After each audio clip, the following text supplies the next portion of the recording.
a retomar el tema que es la ética empresarial, y habíamos incluso ya hablado sobre la definición y algunos conceptos. Generalmente, el concepto coloquial que se tiene de la ética y el concepto filosófico y de acuerdo a lo que genera desde su raíz etimológica. Entonces definiríamos a nuestra ética, lo comentábamos retomando el tema, como una ciencia normativa. La ciencia es ese proceso en el cual siempre se busca, a través del proceso administrativo, establecer el verdadero sentido de las cosas. La ciencia en búsqueda de la verdad. Y las normativas son el resultado de esa observación acerca del comportamiento como sociedad y como personas tenemos, lo cual nos lleva a crear normas para regular esa actitud, esa conducta y ese comportamiento. Y además también hablamos de los derechos profesionales.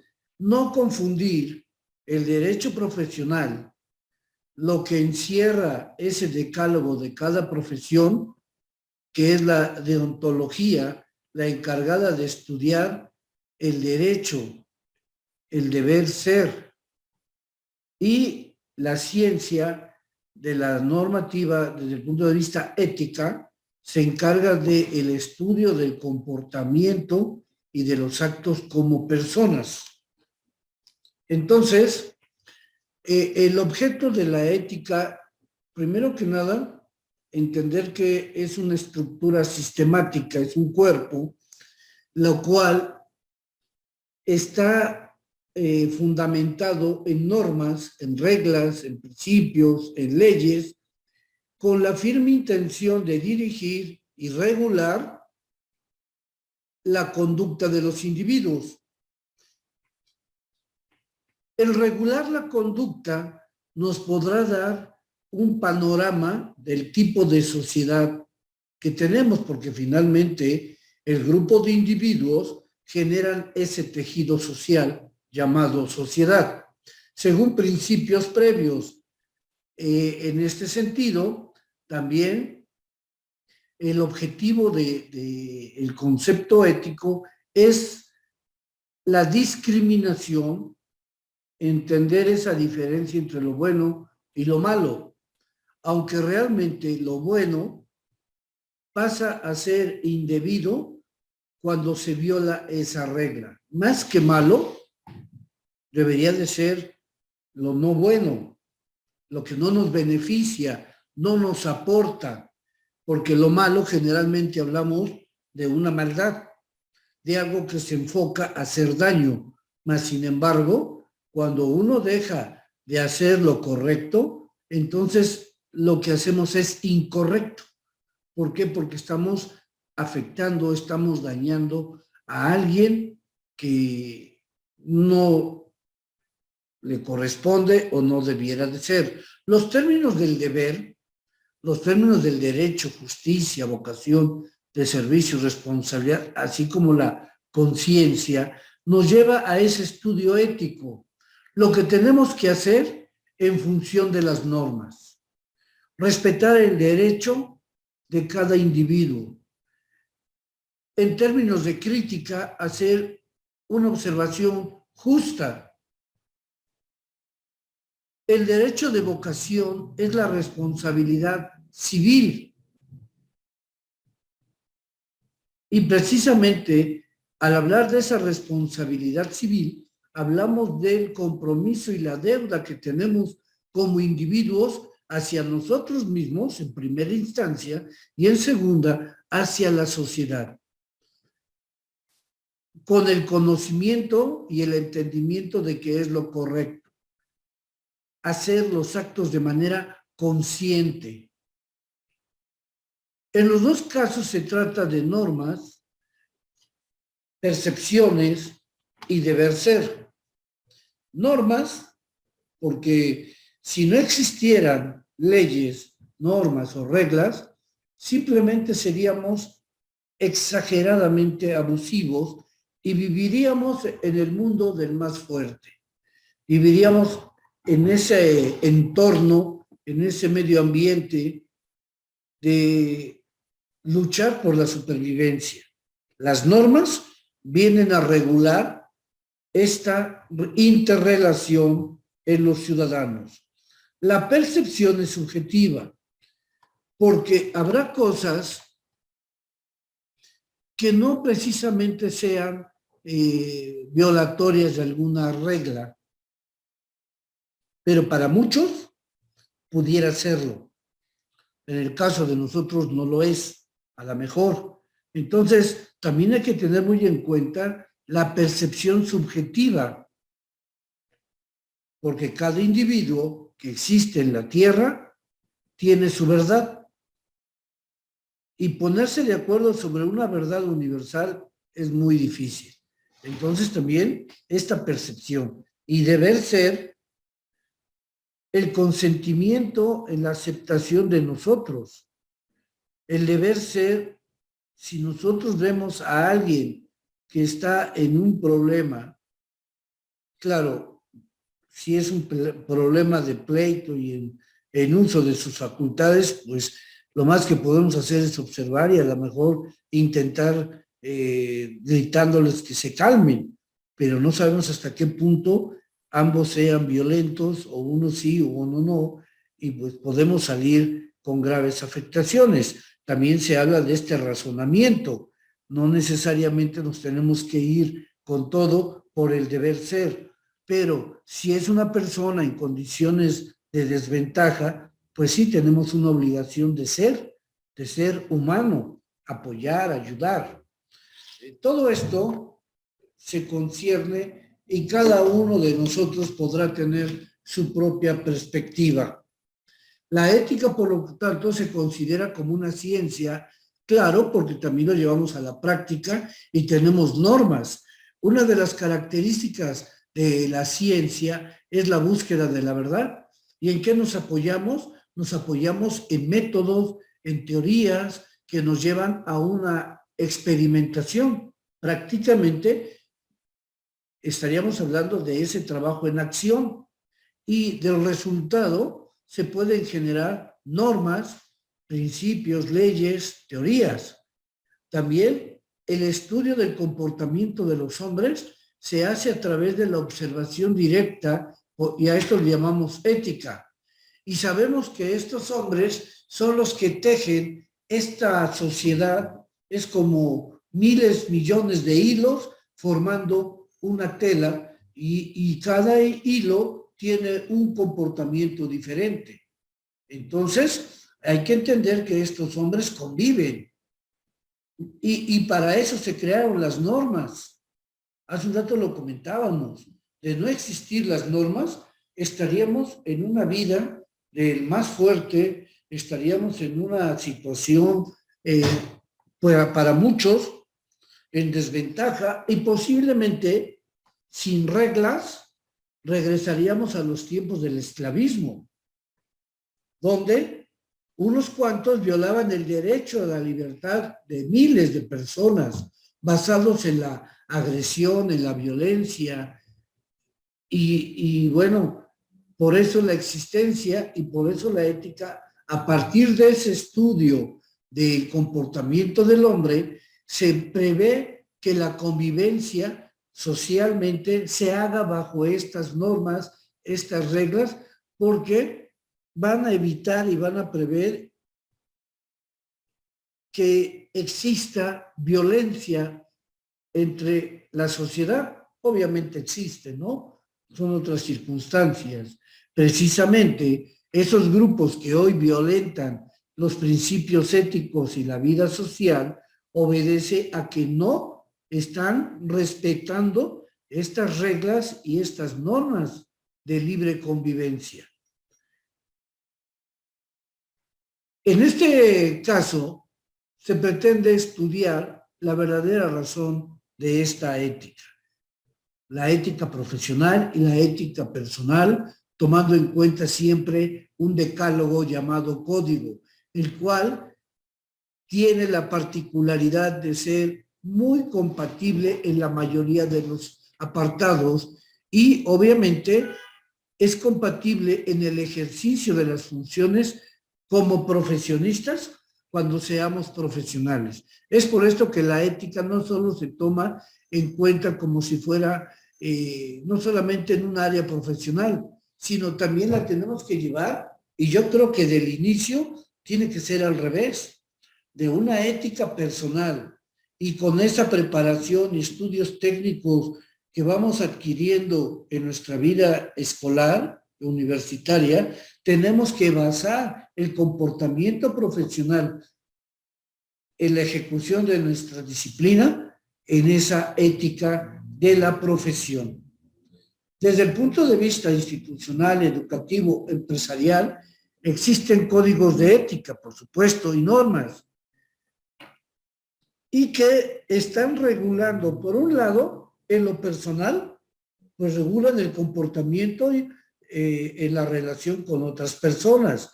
En lo profesional, a trabajar con ética sin hacer, primero, pues cosas indebidas o trampa, abusos, o también filtrando información secreta de la empresa.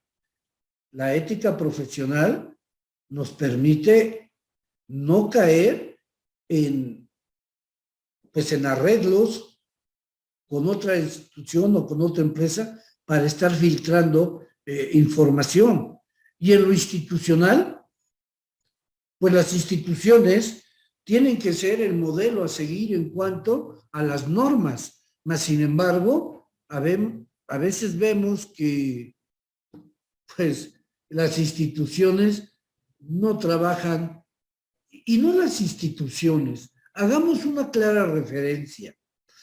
No estamos hablando de la secretaría, no estamos hablando, porque la secretaría o la institución es un conjunto de materiales, de equipos, de muebles, paredes, es un edificio.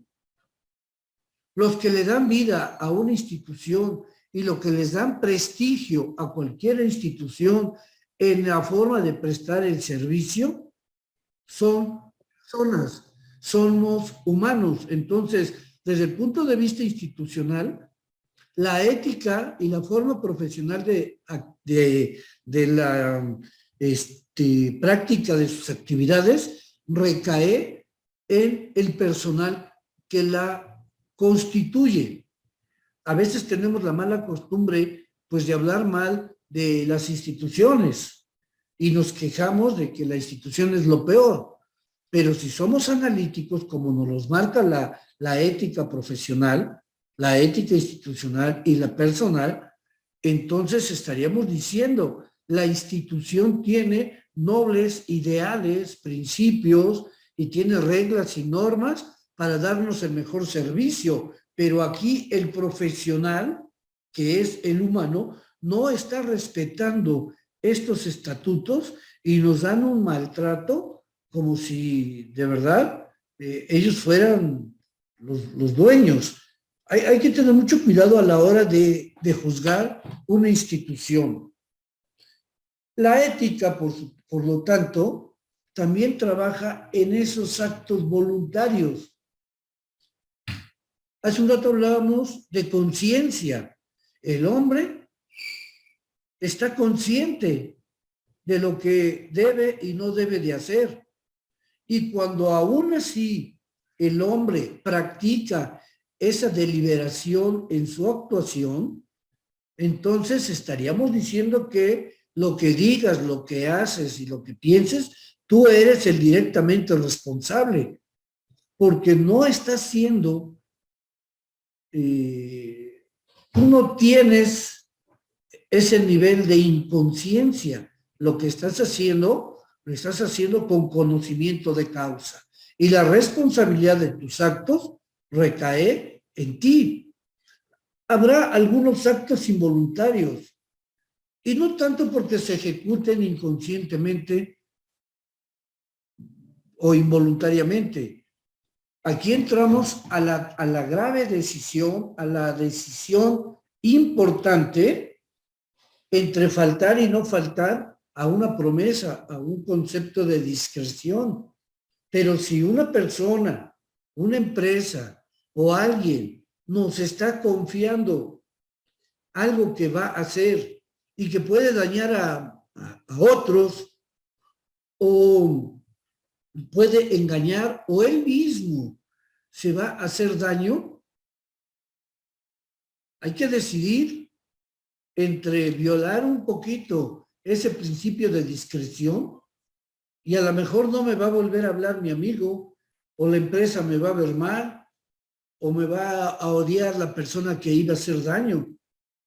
Pero también tenemos una obligación moral y no me está siendo inmoral el violar la discreción cuando desde la percepción subjetiva, yo sí lo haría. Yo sí hablaría y le diría yo al papá de esta muchacha o de este muchacho, le diría, ¿sabe qué? Su hijo se va a huir hoy en la noche, ya tiene todo preparado, me dijo que no dijera nada, pero creo que está haciendo algo incorrecto. Yo sí lo diría, sabiendo que no hay una experiencia. Pero también podemos ver nosotros algo.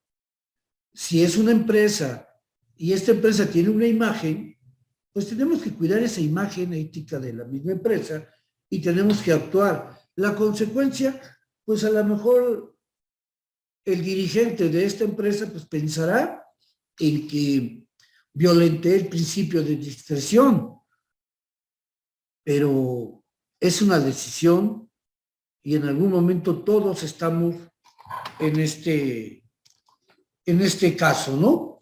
Es necesario, después de que hemos despedazado un poquito el término ética, tratando de sacarlo de esa confusión entre lo moral, lo ético, lo correcto, lo incorrecto, lo bueno y lo malo, en general sabemos que todo tiene una directriz.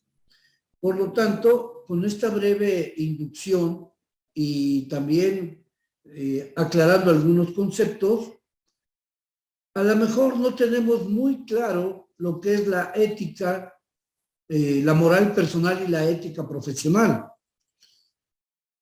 Pues la ética personal obedece a normas, al igual que la ética profesional, y la ética empresarial es lo mismo. La parte moral obedece a la decisión en cuanto a la toma de decisiones. La regla está ahí.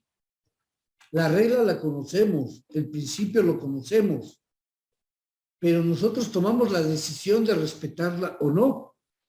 Entonces, yo no estoy siendo de ninguna manera antiético, porque no estoy luchando, no estoy descalificando, no estoy manifestando mi inconformidad con las normas éticas. Las acepto y sabemos lo que son.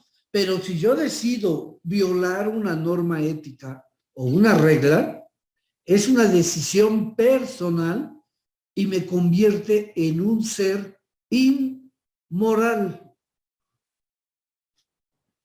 que es muy diferente a lo que la gente dice antiético.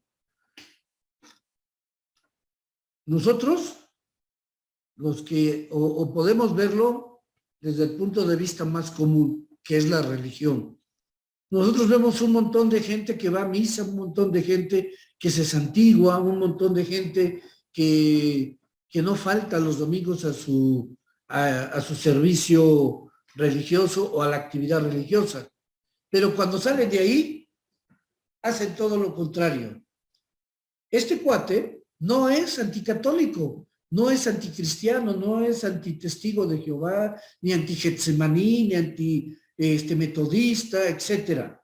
Este cuate es inmoral porque no respetó las normas de su religión. Es lo mismo. Aprendamos eso. La ética en una empresa es exactamente lo mismo. Si una empresa quiere ser líder empresarial, tiene que comenzar primero por conocer la perspectiva que tiene el cliente de nosotros, esa imagen que nosotros le hemos proyectado y que ellos han aceptado correctamente. Pero debemos de tener mucho cuidado porque si el cliente dice que somos una empresa responsable, socialmente responsable, respetamos a la competencia, en fin. Pero si esta gente se entera de que estamos comprando mercancía robada para venderla o estamos comprando materia prima de segunda o tercera calidad y se la vendemos como de primera calidad y el resultado un producto pues totalmente defectuoso o que no llena la expectativa del cliente y lo llegan a descubrir, entonces se nos va a acabar ese liderazgo empresarial. Por eso es importante, y hoy lo podemos ver, en todas las empresas se manifiesta la misión, la visión que generan esa filosofía de vida de una empresa. Tenemos que ser muy conscientes de esto. Y obviamente, lo más difícil de lo que les estoy diciendo es llegar a convencer al dueño, a los dirigentes con las jerarquías más altas, les hablo del director, del subdirector, del gerente general, subgerentes o gerentes de área, que son los que tienen la toma de decisiones y la capacidad de hacer todo esto. A veces, ensimismados, ensoberbecidos, con el dinero, las ganancias y la utilidad a costa de lo que sea, se hacen los enojados, los ofendidos, incluso hasta nos pueden despedir por haberles tocado esta parte del comportamiento ético de la empresa. Cuidado, debemos de ser muy cuidadosos. Precisamente, las normas éticas nos permiten esa convivencia entre personas y las personas con grupos. Las empresas somos parte de ese grupo. La moral abarca ese conocimiento de que si yo hago algo incorrecto tiene una repercusión y que si yo hago algo fuera de lo correcto voy a tener una repercusión o un castigo, ¿sí? Entonces, yo ya sé las consecuencias. Es como la persona que decide matar a otra persona. Él sabe que si va a matar a alguien, se va a ir a la cárcel y va a terminar con su familia y les va a dar un golpe muy fuerte en el prestigio y en la moral a toda su familia. Pero si lo decide hacer, él sabía lo que iba a hacer. Un acto porque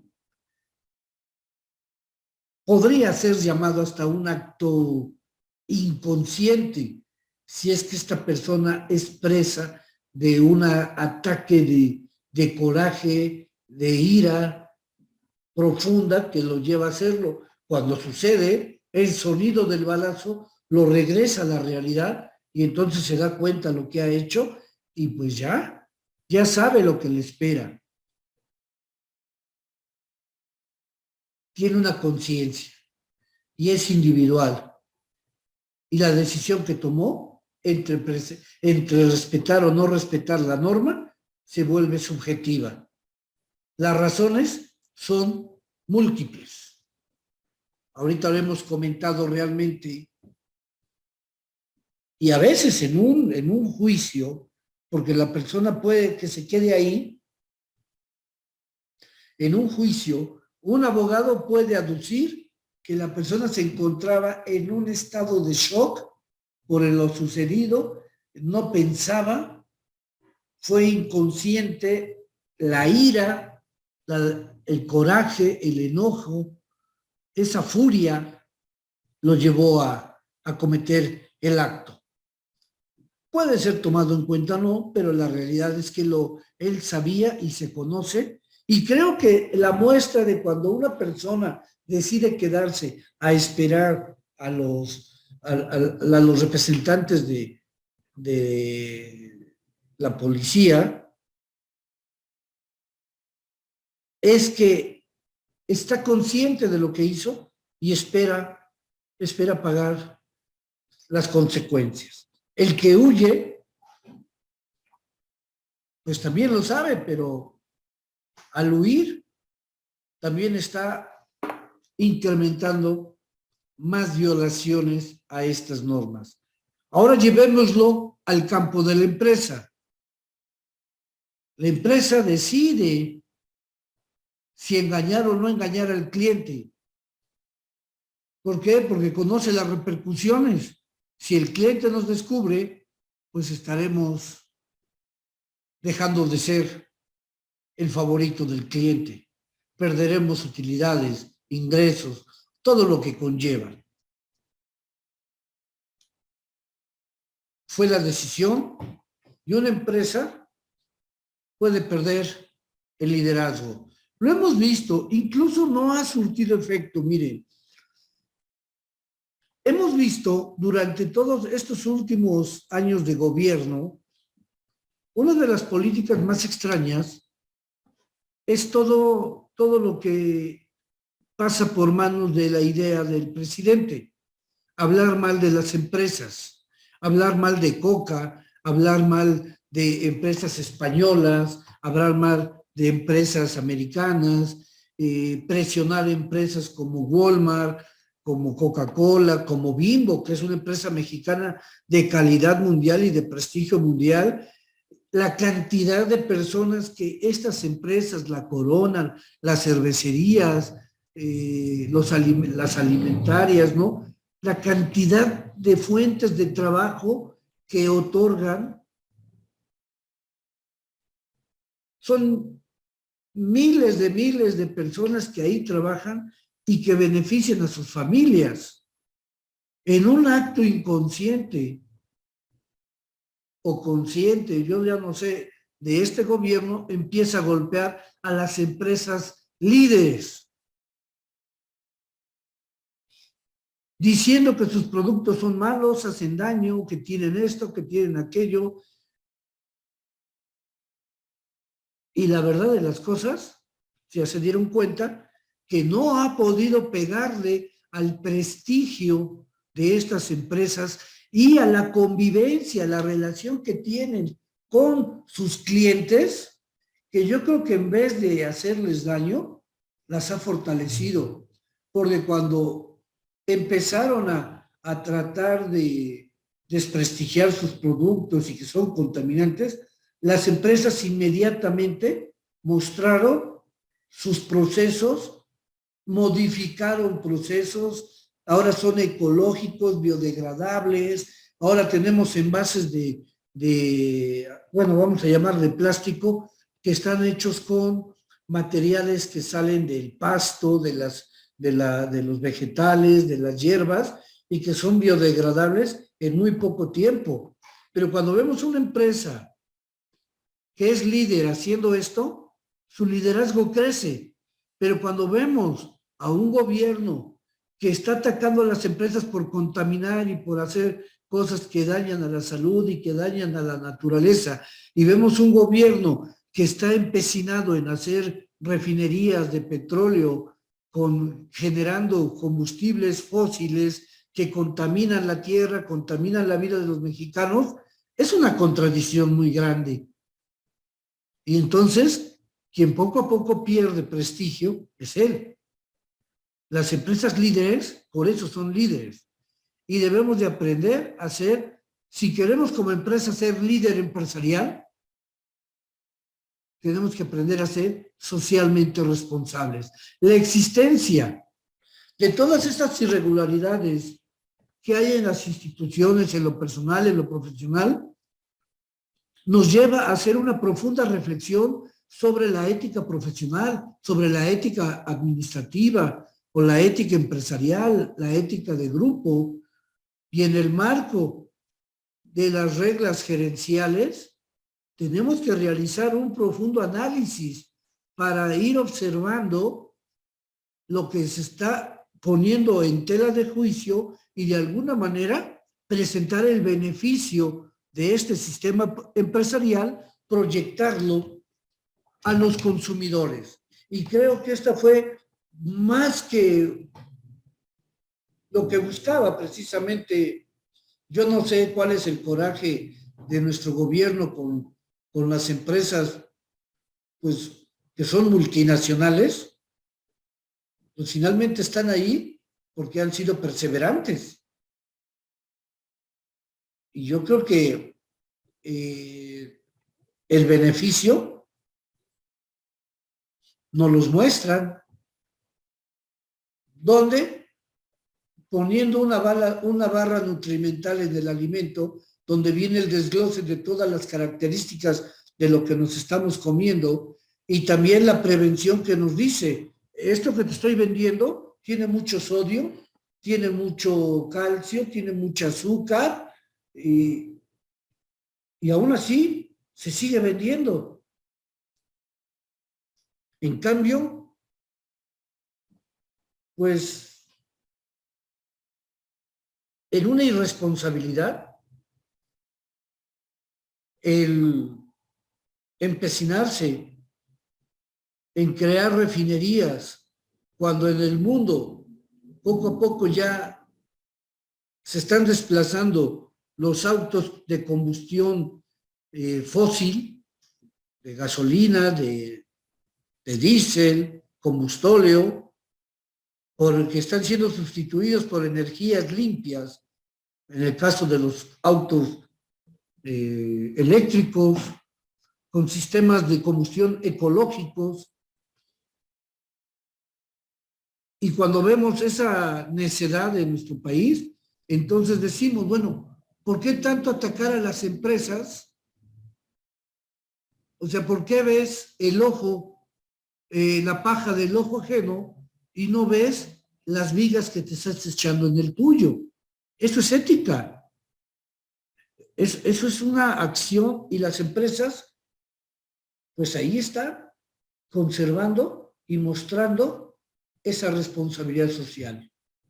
El objeto de todo esto no solamente es hablar de las empresas, porque finalmente quienes constituyen una empresa son personas, y no solamente se va a circunscribir a la revisión de lo que tenemos en libros, sino que también tenemos nosotros que irnos generando nuestro propio punto de vista sobre la ética y la moral y encontrar esa interrelación en nuestra forma de ser, en el día a día, en la práctica diaria de nuestros deberes y en los derechos que tiene también el de enfrente y nuestro trabajo como profesionales, los diferentes roles que cada uno de los integrantes de una sociedad, de una empresa, trabajan y tienen y se desempeñan en beneficio de qué?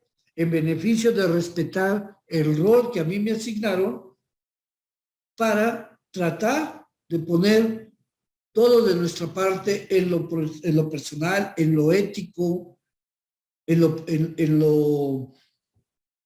la actividad de la disciplina, pues para buscar el objetivo que se persigue, la concientización, el aprendizaje. Esto nos viene a fortalecer y entonces los valores individuales se pueden ver reflejados en los valores sociales. Alguna vez un candidato a la presidencia que la historia lo juzga hoy como posiblemente el mejor presidente que íbamos a tener en México, ese finalmente es como un beneficio, es algo que no se alaba el que lo hayan matado, pero por otro lado la historia le da el beneficio de duda de que pudo haber sido el mejor presidente, porque virtualmente ya era el presidente, todos estaban con él.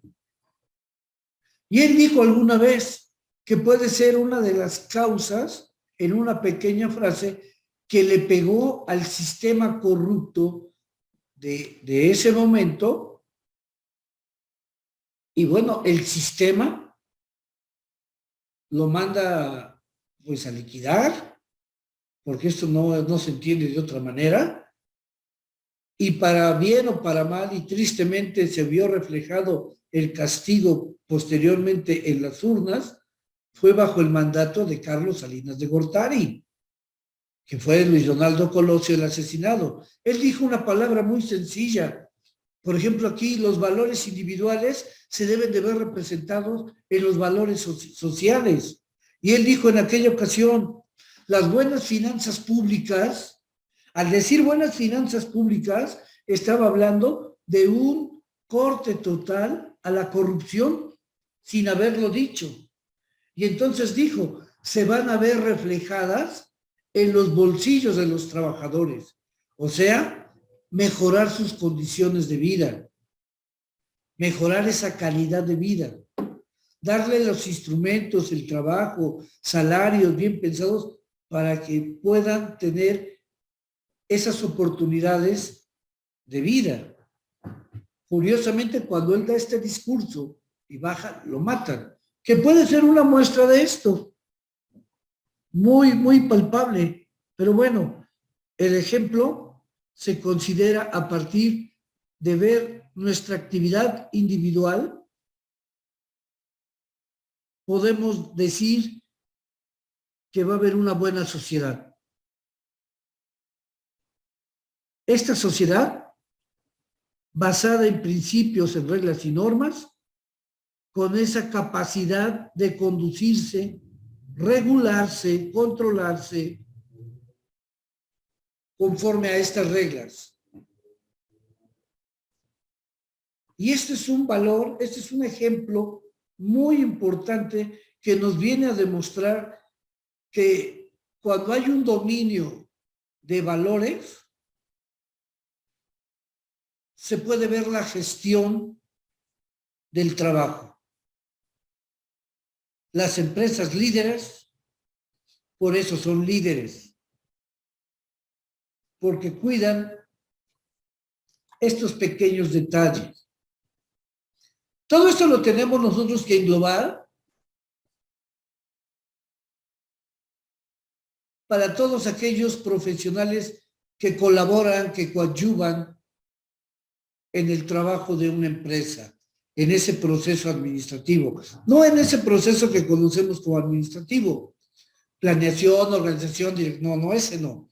Me refiero al proceso administrativo, que es la aplicación de las funciones y de los roles de cada personaje dentro de una empresa que tiene la capacidad de decisión para que esto se haga bien.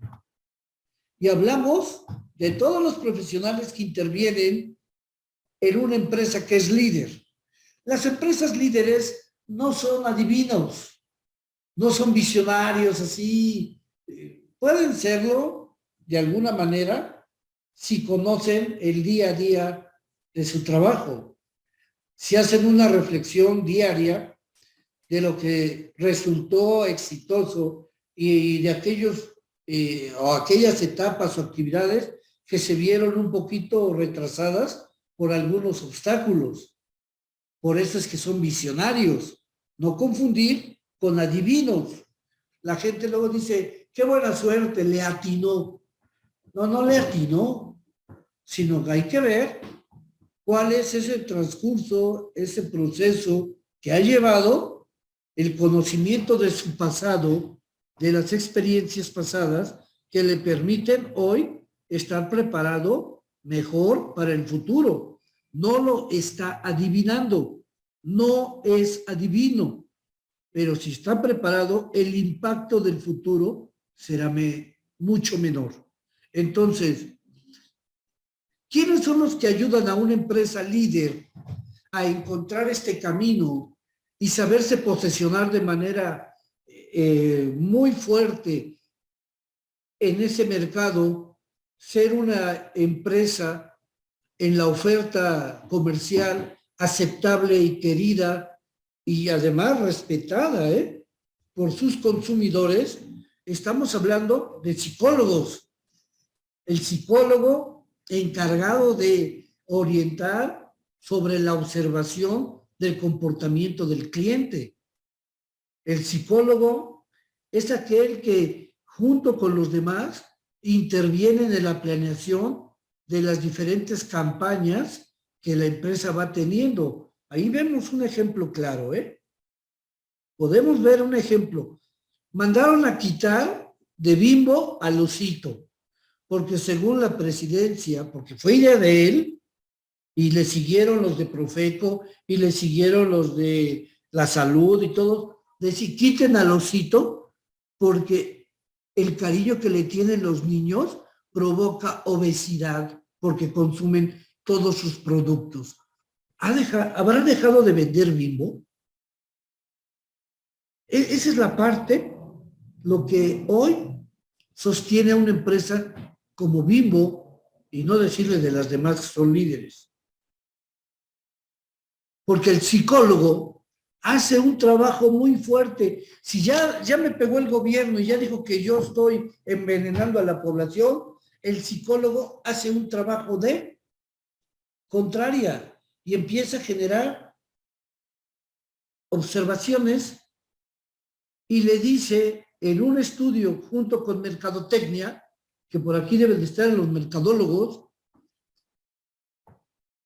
el mercadólogo hace el trabajo de recolectar toda la información. El mercadólogo hace las encuestas, las entrevistas, y se las dan los psicólogos y juntos las discuten y le proponen un programa, un plan a la empresa para restarle importancia a lo que está haciendo el gobierno con quitarles ciertos logotipos, cierta imagen. ¿Qué pasó? Pues que el psicólogo y los mercadólogos vean ese trabajo de colaboración para seguir manteniendo la imagen de estas empresas líderes. ¿Y qué decir de los contadores? El tener finanzas sanas. Yo no he sabido ahorita que estas empresas líderes que han sido atacadas fuertemente por este gobierno hayan tenido problemas en que digan los trabajadores, no nos han pagado desde hace 3 meses. Ahorita, muchas empresas ya anunciaron que a finales del mes de abril, adelantándose a la prerrogativa del 20 de mayo como fecha término para entrega de utilidades, muchas empresas ya las van a entregar. Y eso habla del trabajo de los contadores, el trabajo del psicólogo y del mercadólogo al mantener este liderazgo empresarial. Que vean, hay una sanidad total en las finanzas. ¿Y qué decir de los ingenieros? Esos constructores de procesos, constructores y por supuesto, innovadores de los procesos productivos, esos ingenieros que dan ese mantenimiento preventivo a maquinaria y equipo, todo perfectamente correlacionado con cronogramas que representan el trabajo, pues estamos hablando de que el liderazgo empresarial se está construyendo desde el interior de la empresa y lo hemos estado manejando desde el inicio. Una empresa que no construye al interior en un buen clima laboral y en una correlación y también congruencia entre lo que nos ponen como imagen al exterior y la congruencia de la opinión del empleado al interior, pues les va a dar ese liderazgo empresarial, independientemente de todo. Y también nos habla de algo. Hay trabajadores sociales, esa gente que se dedica a hacer estudios socioeconómicos de la gente para beneficiar, y lo sé con conocimiento de causa. Por ejemplo, estas empresas pagan sus becas puntualmente a los hijos de los trabajadores que lo necesitan. Y no hablo de trabajadores de administrativos, de confianza, que también se lo merecen, sino que se enfocan a los obreros, a la gente sindicalizada. Esos trabajadores sociales tienen un impacto muy fuerte, porque también, ojo, al tener toda la información de psicólogos, de mercadólogos, de administradores, de contadores, en fin, estos trabajadores sociales que trabajan para esta empresa hacen recorridos por la ciudad. Y yo lo vi ahorita con los problemas de pandemia y escasez de agua, en muchas comunidades, por decir algo, Coca-Cola, les puso contenedores de agua con filtros, todos trabajados, para que el agua de lluvia tuviera una utilidad para esos lugares, ¿no? Les pusieron tuberías, algunos arreglan escuelas, en fin. Ese es el trabajo social de una empresa líder. Si se dan cuenta, el liderazgo de la empresa, al principio podríamos haber pensado en la calidad del producto. Somos líderes porque nos compran mucho. No, es líder la empresa por todos estos detalles, estas actividades que realiza. Y recordemos que cada uno de los que coadyuvan en una empresa tienen sus propios códigos de ética. Y el resultado de respetar de manera individual sus códigos es el resultado conjunto de lo que es el liderazgo empresarial.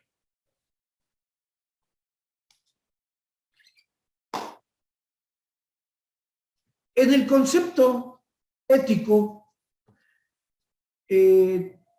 la corriente, pues más que corriente, en el habla coloquial, la ética y la moral pensamos que es lo mismo.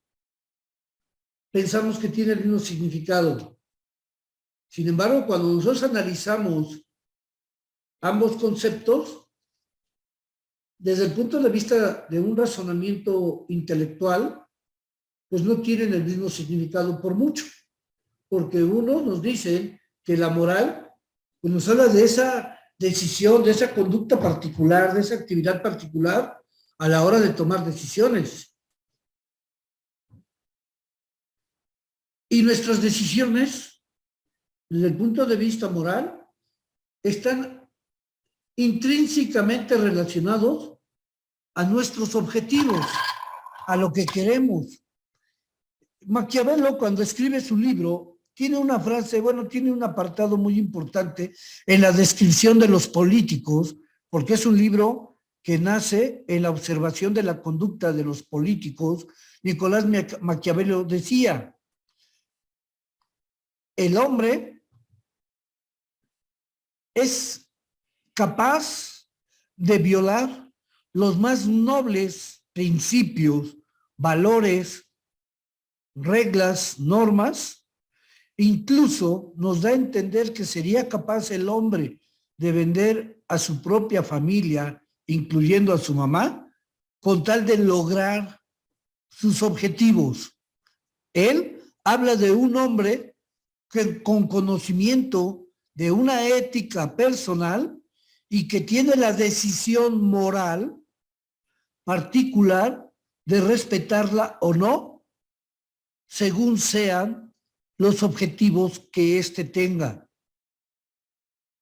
En cambio, la ética tiene ese carácter universal, que donde quiera que vayamos hay reglas y hay normas que son las mismas en Japón, en China, en Europa, que en América Latina o en México. La ética nos habla de preceptos universales, de reglas de carácter universal.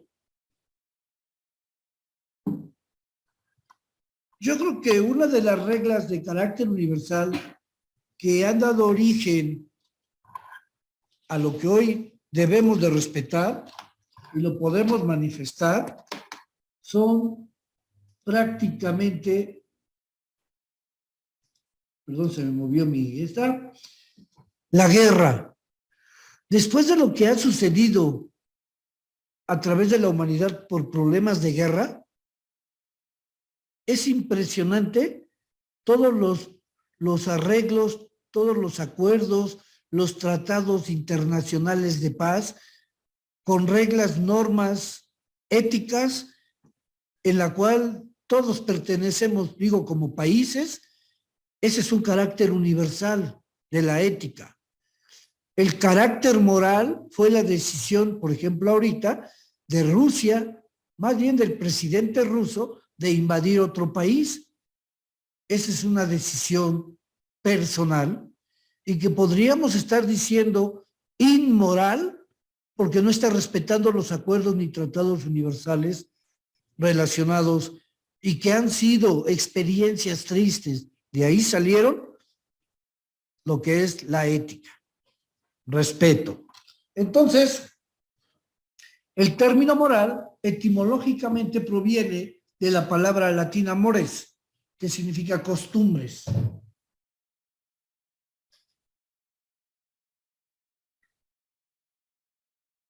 Hagamos una reflexión sobre el objeto material y formal de la moral.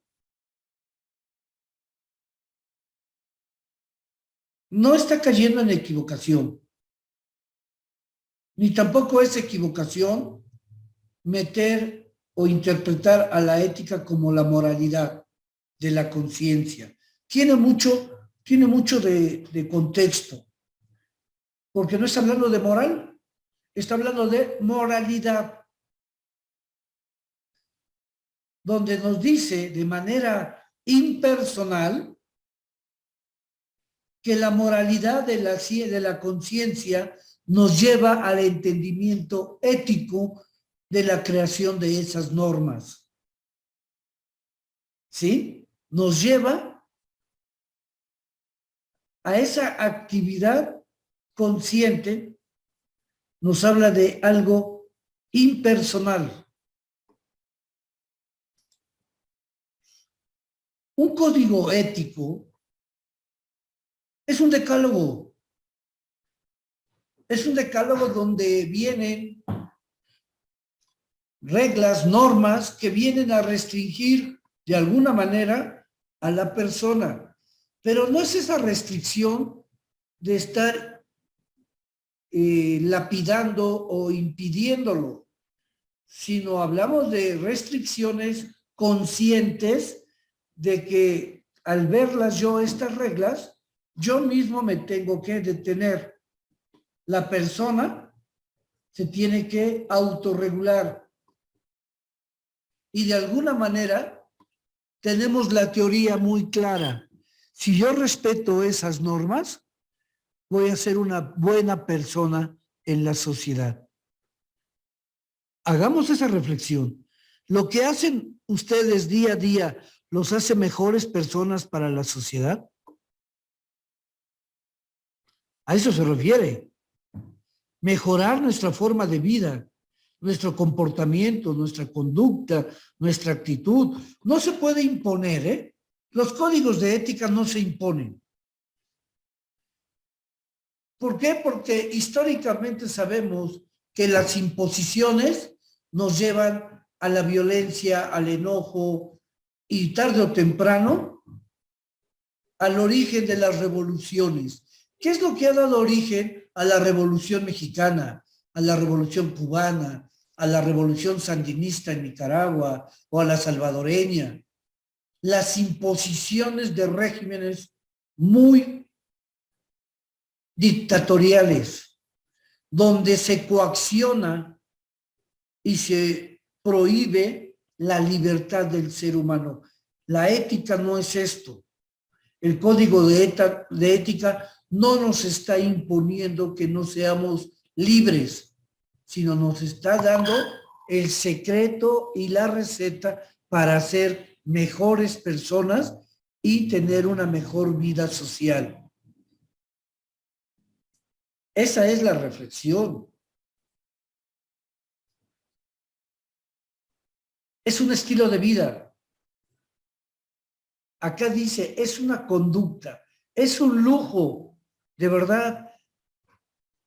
Es algo que tenemos que apreciar de nosotros mismos. Esta capacidad, ¿verdad?, de conducirnos sabiendo que tenemos y respetamos y estamos haciendo lo correcto, como nos marca nuestro código de ética personal, profesional o integrantes de una empresa. Hay que sentirse bien y orgullosos porque eso es lo que le va a dar el liderazgo a la empresa. Una persona que se conduce y que respeta su código de ética es porque lo quiere, lo desea y así se siente muy bien. Y se siente muy orgulloso de no ¿verdad? De no meterse en sentido contrario manejando, de no pasarse un alto, de no respetar las líneas peatonales, de respetar cuando hay tráfico, de no hacer lo que hace esa gente que estamos en la fila, llegan y se quieren meter hasta adelante. Eso es lo que nos está diciendo este concepto. Gente decente, actuando con un amplio sentido de civilidad para poder integrar a una sociedad. Y si vemos a la empresa, nosotros somos parte de esa empresa. Nuestra empresa tiene prestigio en la medida de que entendamos este pequeño parrafito. Una persona se conduce de acuerdo a un código de ética, porque así lo desea, o porque se siente lo bastante orgullosa, decente o civilizada para conducirse de forma correcta en esta vida. Si las empresas tienen estas personas, se les va a facilitar el liderazgo empresarial. Bueno, le vamos a dejar aquí porque estamos a un minuto de que esto termine. Muchas gracias. Les deseo lo mejor. Felices Pascuas. Hasta luego, compañeros. Muchas gracias.